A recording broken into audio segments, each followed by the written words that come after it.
In Palestine, Israeli strikes in near Al hospital in Northern Gaza as health officials say tanks have surrounded medical facilities.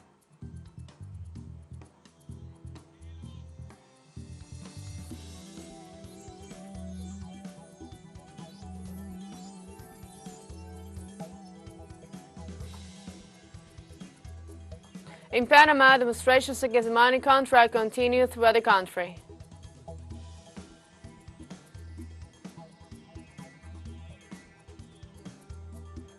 In Portugal, President Marcelo Rebelo de Sousa dissolved parliament and called an election for March 10 after Prime Minister Antonio Costa resigned over a corruption investigation.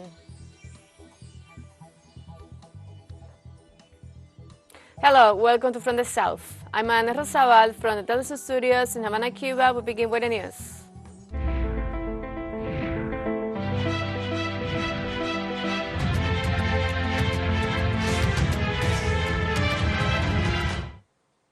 Israeli strikes near Al hospital in Northern Gaza early on Friday as health officials say tanks have surrounded medical facilities.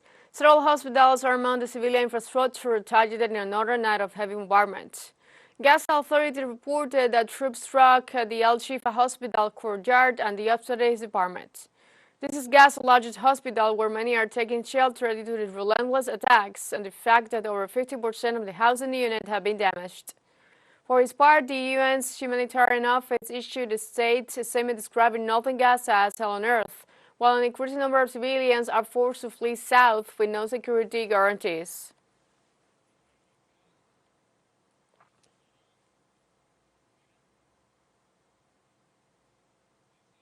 Let's go over some of the key numbers that allowed us to understand the current situation in Gaza. At least 11,078 Palestinians have been killed in Israeli attacks in Gaza since October 7th, including 4,506 children, while over 27,000 have been injured and over 2,700 remain missing. Israeli bombardment has damaged more than 50% of housing units across Gaza. Since Israeli siege began, 270 attacks on a healthcare facility had been documented. Currently, 60% of the hospitals in the Gaza Strip are not functioning. In this context, the White House reported on Thursday that Israel has agreed to take a 4-hour daily pause in aggression in the northern Gaza Strip. According to the announcement, the measure is aimed at facilitating the evacuation of civilians to the south of the Palestinian enclave, the transfer to safe areas, and the entry of aid. The National Security Council spokesperson John Kirby said that the process will begin on Thursday with no Israeli military operations during the duration of the process. This comes amid negotiations by the US, Egypt, and Qatar, which had been discussing the possibility of a 2-3-day truce in Israel war in the Gaza Strip in exchange for Hamas releasing of hostages. However, Palestinian resistance movement point out the agreement announced by the White House of 4-hour humanitarian pauses in the Gaza Strip was made unilaterally and did not trust Israeli occupation forces to comply.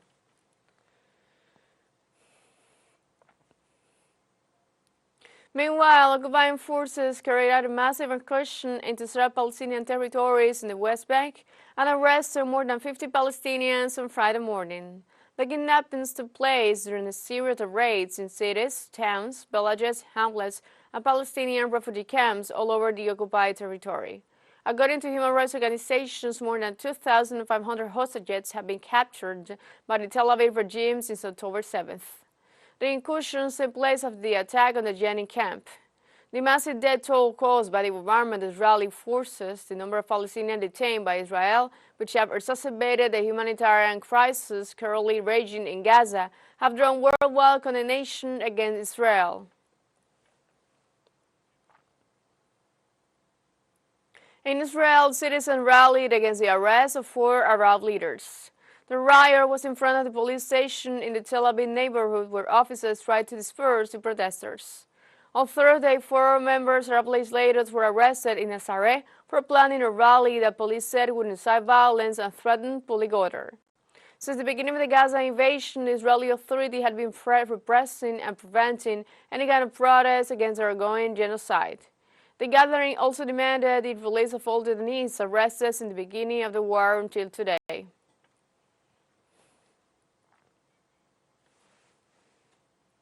On Friday, United Nations Human Rights Chief Volker Turk called for an investigation into what he called Israel's indiscriminate bombing and shelling of densely populated areas in the Gaza Strip. Volker Turk, the UN High Commissioner for Human Rights, said Israel must end its use of such weapons in the densely populated area, home to 2.3 million Palestinians, half of whom have been displaced by fighting in the last month. Turk described the strikes on and near hospitals being particularly intense. Airstrikes have leveled entire city blocks across the country, and around 70% of the population has fled their homes, with many heeding Israeli orders to head to the southern part of the besieged area, which is also being bombed. The extensive Israeli bombardment of Gaza, including the use of high-impact explosive weapons in densely populated areas, razing tens of thousands of buildings to the ground, is clearly having a devastating humanitarian and human rights impact. After 4 weeks of bombardment and shelling by Israeli forces in Gaza, the indiscriminate effects of such weapons in a densely populated area is clear. Israel must immediately end the use of such methods and means of warfare, and the attacks must be investigated. Lawyer from Palestinian non-governmental organization filed a complaint against Israel for genocide at the International Criminal Court. The request urges the institution to issue arrest warrants for Israeli leader for the apartheid and genocide committed against the Palestinian population and the war crimes committed. It also emphasizes the need to give urgent attention to the continued Israeli shelling of residential areas in the Gaza Strip. The complaint also asserts that the action of the Tel Aviv regime amounts to a crime against humanity.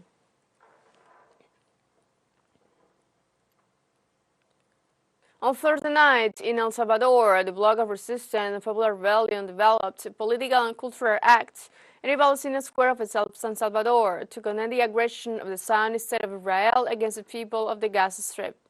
The event, also attended by militants of the Farabundo Marti Front National Liberation, together with sympathizers with the Palestinian cause, internationalists and members of the civil society. The event featured revolutionary music, poems of denunciation, and messages of solidarity with the Palestinian people who are resisting the murderous lot of Israel. Marisela Ramirez, activist of the Resistance Bloc, pointed out the importance of accompanying the heroic people of Palestine with signs of solidarity and supporting them in the struggle. Means a show of sincere solidarity because El Salvador has suffered during the 80s bombings against civilians. We know that pain very well. That is why we believe that the decent Salvadorans, the Salvadorans who are for peace, are joining more and more to the just struggle of Palestine for their freedom, and at this time to stop the genocide that is being committed against them. We must name and surname the genocide, the unscrupulous genocide. The Zionist terrorist state is Israel, and behind Israel is the Yankee imperialism, and this also needs to be given a name. Ecuadorians demonstrated on Thursday outside the Israeli embassy to reject genocide against the Palestinian people.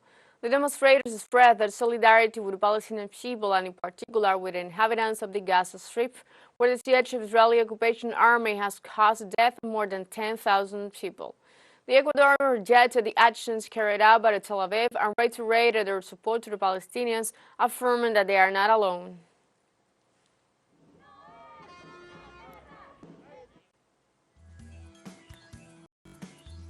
Let's take a short break. Remember, you can join us on TikTok at TeleSUR English, where you'll find news in different formats, new days, and more.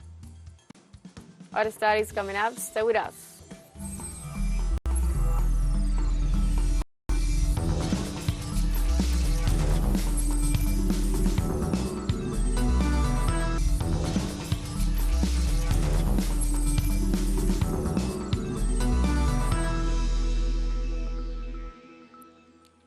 Welcome back. On Thursday, demonstrations against the mining contract in Panama continued throughout the country. Called by the union, social organizations, and the civil population in general in the Panamanian capital, the main mobilization left from the Porras Park and marched to the presidency. At the same time, thousands of demonstrators in white gathered in the town of Santiago de Baraguas in western Panama, and called by the influential Association of Educators from Veraguas, who walked to the bridge on the Inter-American Highway in homage to the two teachers who were shot to death on Tuesday. The Panamanian people have been in struggle since last October 20th, when the parliament and the executive by means of Law 406 renewed for 20 years, renewable the exploitation of the largest open pit copper in mine in the Central America.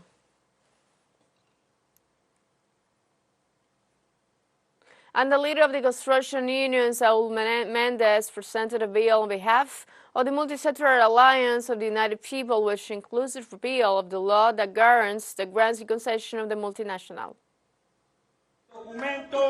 The document was delivered and was received by the minister who came to receive it, the Minister of Labor, Zapata and Royers, because the document said what we are going to say. What we are going to say is what we say here in the park and what we say in public. The government should call the assembly into extraordinary session and in 48 hours debate the bill that we have just presented to them and that Mr. Zapata received. Violence erupted during the fourth consecutive night of protests outside the Spanish Socialist Party headquarters on Thursday. Bottles, beer, cans, and fireworks were thrown at a heavy police cordon protecting the headquarters, and officers moved in using batons to break up the demonstrations. The protests began after Spain's Socialist Party struck a deal with the French Catalan Separatist Party to grant an amnesty for thousands of people involved in the region's failed secession, bid in exchange for its backing acting Spanish Prime Minister Pedro Sánchez to form a new government. Sanchez, a socialist and Spain's leader since 2018, is still needs the backing of a small Basque party. The government decided to pardon those criminals having committed the crimes aimed at splitting up Spain, as they wanted 7 votes for a legislature that they don't know how much it will last. In elections, people didn't vote for amnesty. Hence, even socialist voters have been fooled. Lots of socialist voters have been deceived. No one asked the Spanish if they were willing Catalonia's independence. But as we don't, we felt betrayed too. On Thursday, Portugal's President Marcelo Rebelo de Sousa dissolved Parliament and called an election for March 10 after Prime Minister Antonio Costa resigned over a corruption investigation.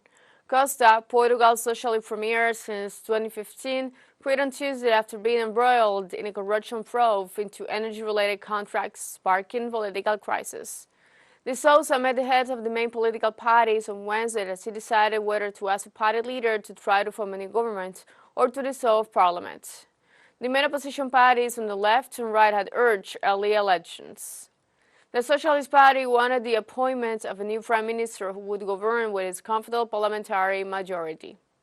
Holding the election in March will give the Socialists time to find a successor to Costa, one of the few left-wing heads of government in Europe.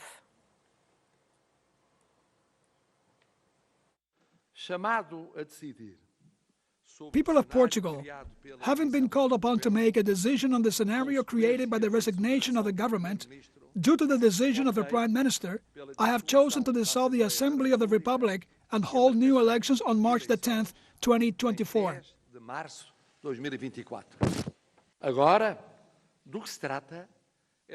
We must now look to the future and prepare to choose the people's representatives and the government that will emerge from the elections, a government that will seek to establish stability and economic, social, and cultural progress while respecting freedom, pluralism, and democracy. On Friday, French President Emmanuel Macron attended the Paris Peace Forum for his 6th annual summit. Speaking at the panel during the event, Macron said the Paris Pact for the people of the world was designed to prevent nations having to choose between fighting against inequality and preserving the planet, its climate, and biodiversity. He also pointed out that the path must be chosen solemnly by each nation. There isn't one model that should be decided for the entire planet from Washington, Brussels, London, or any other northern capital. We have a second job break coming up, but before we invite you to visit our YouTube channel at TeleSUR English, where you'll be able to rewatch our interviews, sub-stories, special broadcastings, and more. Hit the subscribe button and activate the notification bell to stay up to date on the world's more recent events. Final job break, don't go away.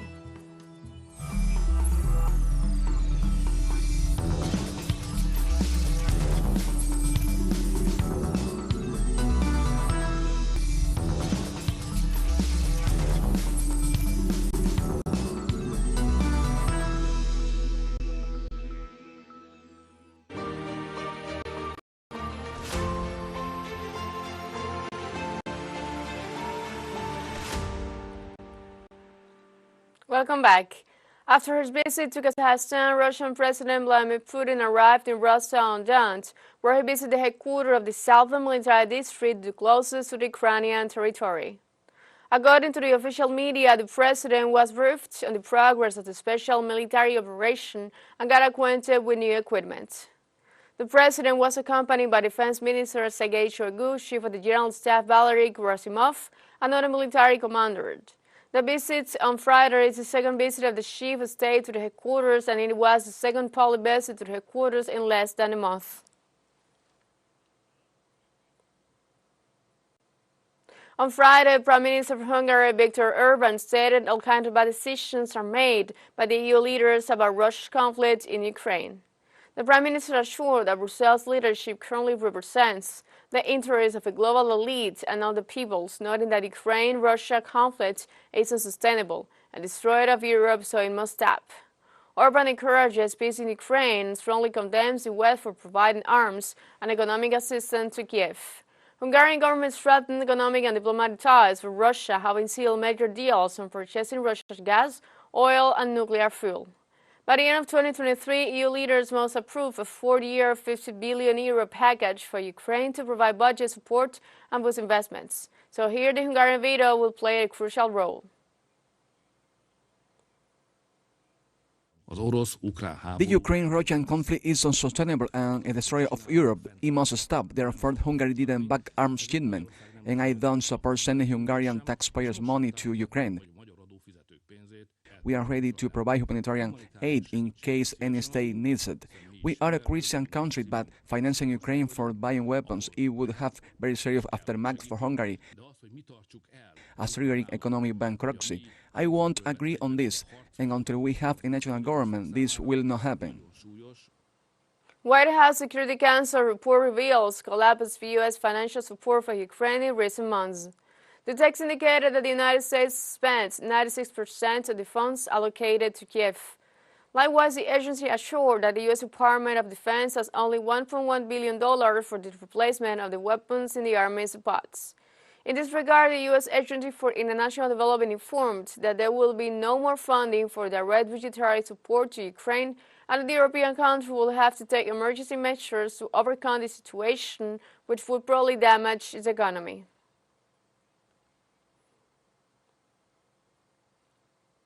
Kenya's president William Ruto on Thursday defended his economic measures aimed at reducing debt, despite rejection from many sectors of the people over the removal of subsidies and a series of new taxes.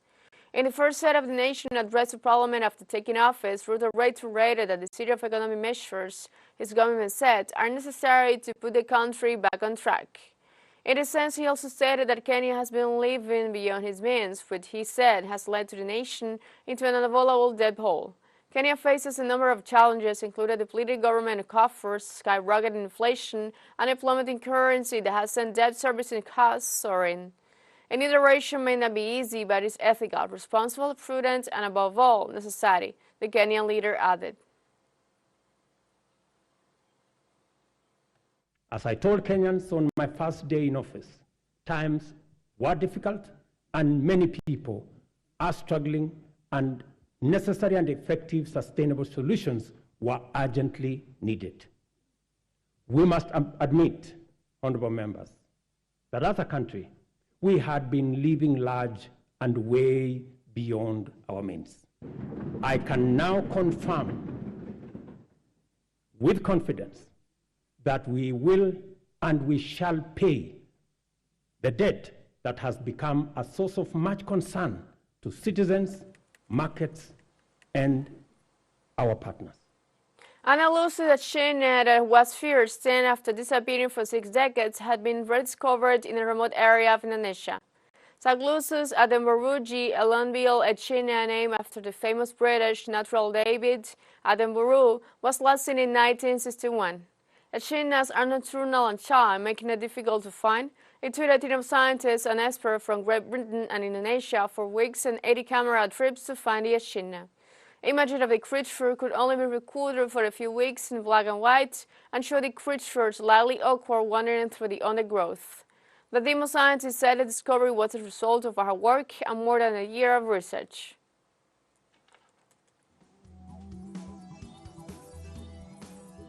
And we have come to the end of this brief, but before saying goodbye, we want to thank our Caribbean audience, especially the audience of Trinidad and Tobago. We are pleased to share our newscasts and contribute to provide an alternative news source of the latest events. You can find these and many other stories on our website at telesurenglish.net and join us on social networks Facebook, X, Instagram, Telegram, and TikTok. For TeleSUR English, I'm Ana Rosabal. Thank you for watching.